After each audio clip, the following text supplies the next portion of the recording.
Alright, how's it going? Today we are out here in this forest and we are going to take a look at miniature nether portals.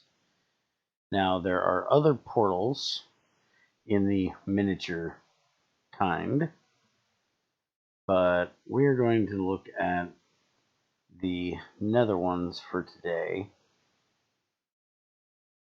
But you also have end portals, and you also have mod portals, like we have the Twilight and a Tomb in this pack, so we have miniature versions of them as well. Each one will use its own thing to activate. Like you'll see the Tomb says a scarab, the Twilight needs a diamond, the End needs an ender eye, and for the miniature nether, it just needs fire. So lighter, flint and tinder, flint and steel, or in our case today, a match. Now I do know that like the Thaumcraft dimension has one of these, the Deep Dark has one. So if you have a mod that adds a dimension, check and see there should be a miniature portal for it. If Greg has done compat with that mod, that is. Which he has done compat with most mods. But anyways, today we're looking at the miniature nether version. So you're going to need 8 long rods for each side. You will need a minimum of 2 sides, one for overworld, one for nether. And then if you want to come back, you're going to need 4. But you'll notice that these are worth 1 obsidian each, and obsidian itself is worth 9. So 1 piece of obsidian will get you 1 portal, so they're not that expensive. So you lay it out like this here with a saw in the middle. We will grab 2 of these, and we are going to put this one right here, which we will light with a match. I have block sounds turned off so we don't have to listen to this noisy portal. But there it is. It is now lit and ready to go. You will need your coordinates of this block. If you have a map mod like I have, you can read your coordinates there or hit F3. You will need the X and the Z coordinate. The Y is not pertinent most of the time unless you are trying to do a whole lot of portals really close by, because you will notice it says there's a margin of error of 128 blocks. So next thing you need to do is make sure that this area is chunk loaded.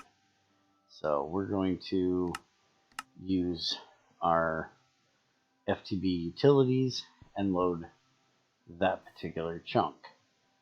Now we're going to come in here to the nether, and we're going to take those coordinates that we just got and we are going to divide them by 8, because everything in the nether is 8 times shorter distance wise than what it is in the overworld.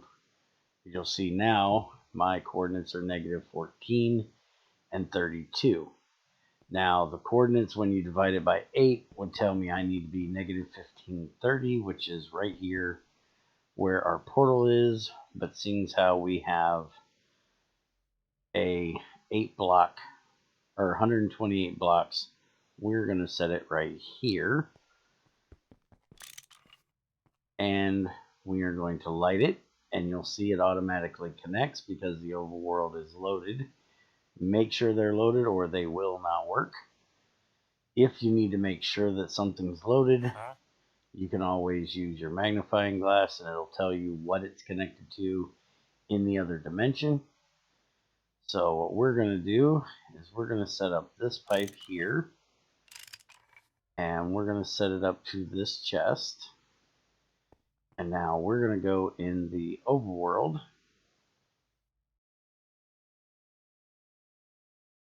and we are going to put a hopper up here on the top. Everything goes through just like it was in the overworld. So if it goes in the top of the portal, it's going to come out the bottom. If it goes in the left, it's going to come out the right, back to front. So you can actually use one portal for multiple things, just depending on which direction that you have it go through. And now you'll see that our cobble is in here. And if you watch the video that this portal is this video is being made as a companion for, you will see how we use this to go a long distance in the overworld in a very short distance in the Nether to save on pipes. I will put a link, a little card up there for you guys to check out that video so you can see how we actually used it. But you will notice on the portal block it says it teleports items, fluids, redstone, comparator signal, GT energy, and more. So just about anything you can think of, you can put through this portal. You just need the proper way of sending it through. So axles for rotational power, cables for energy, item pipes, hoppers, fluid pipes, red alloy wire, redstone, whatever the case may be, they can all go through this portal. If you have any questions on how these miniature portals work, let me know.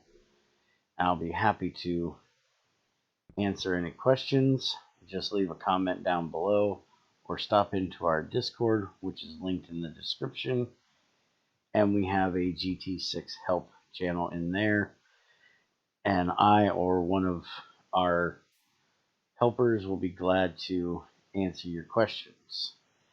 Have a great day.